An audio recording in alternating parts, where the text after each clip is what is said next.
Hi, my learning community. It's Dr. Deanna, homeschooling mom and doctor of education with 21 years of experience.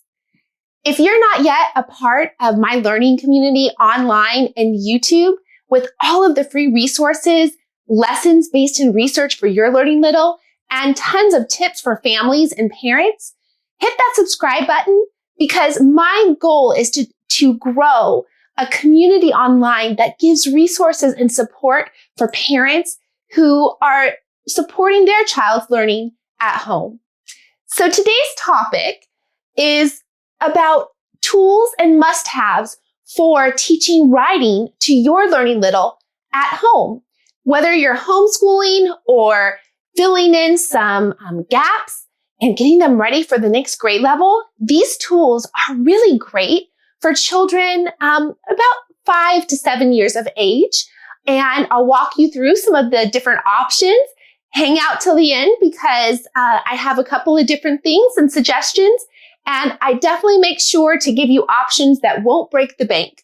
So my first item is a really fun one, and it's actually Spaceman.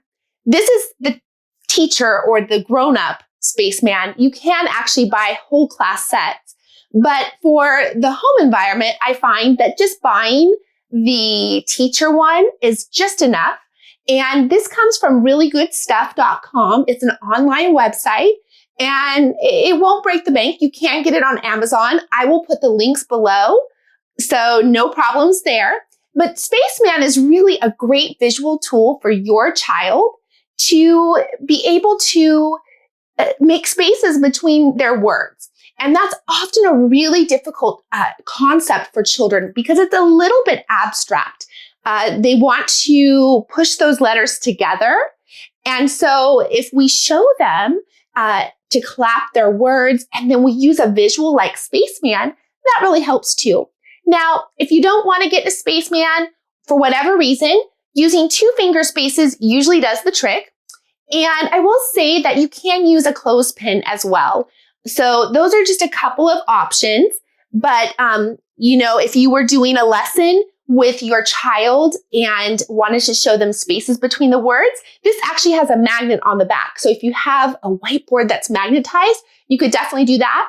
But you would just hold it between the words and show them they need to leave that amount of space. It's made just the right amount of space between the words. Now, of course, because it's the grown-up modeling one, then this is a little bit bigger. It's meant to be used with an easel. That's why I recommend also you can think about using 2-finger spaces. If you want to go all in with a group and buy a class set, you can do that and divide it among your Learning Pod friends. But if you don't have that option, this is just as great to use anyway for modeling for your child. All right. My next tool and must-have for writing success for your learning little is a great visual for getting them to understand lines on a paper and getting them to understand their letter formation. Now, of course, there can be a range of challenges your child might encounter. So by no means is this a solution for every difficulty, but it is a great visual. And I'm just going to jump in with my next little must-have for writing success and letter formation help is a highlighter, which won't break the bank. So a highlighter is a great tool to model and have your child trace over. You can do that as much as you want without having to make complicated worksheets, just real easy peasy. Now, the reason why I like this paper, and I have actually a close-up to show you, is that, and it's by Teachers Created Resources.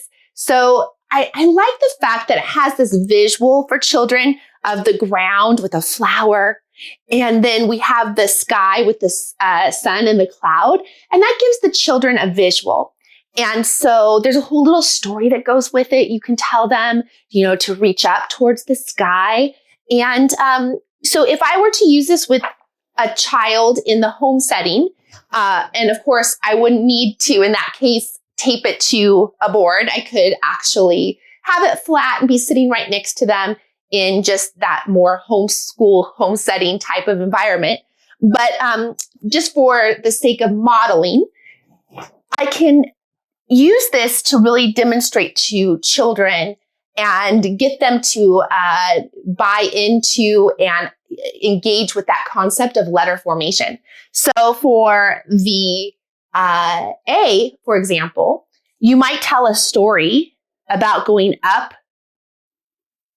and down to the ground, back up to the sky, and down to the ground. And there you've made your D. And in that case, that would allow them to trace over that. And you can do that as many times as you want or as your child needs. Now, if you don't want to jump into the lined paper, actually just a plain white piece of computer paper to start out with when you're first teaching them letter formation using a highlighter, having them choose 3 colors of crayons to trace over is really ideal. You don't want them to really be making those letters on their own in the beginning, because if they do an error in the formation, which we can see sometimes, especially with letters like G, especially where they do a whole circle and then a J to make the G, we start to see that get stuck in the brain, and it's very, very hard to undo that if they've repeated that mistake over and over. So it's really great to use that highlighter when you're first teaching letter formation, because it allows the child to have a model and a guide, which will prevent, hopefully, some of those errors from getting stuck in their brains as they're learning. All right, so that's one thing. But if you want to just take a plain piece of construction paper, not construction paper, plain computer paper, and use your highlighter to form the letters really large, that's a great way for little hands that maybe don't have all that muscle toning yet to really get a crayon and something chunky. They can use a chunky pencil or a chunkier crayon and trace over your highlighter. That's a really good way of starting out. Now, this paper is really meant for a kindergarten setting. It has a place for a picture to be drawn.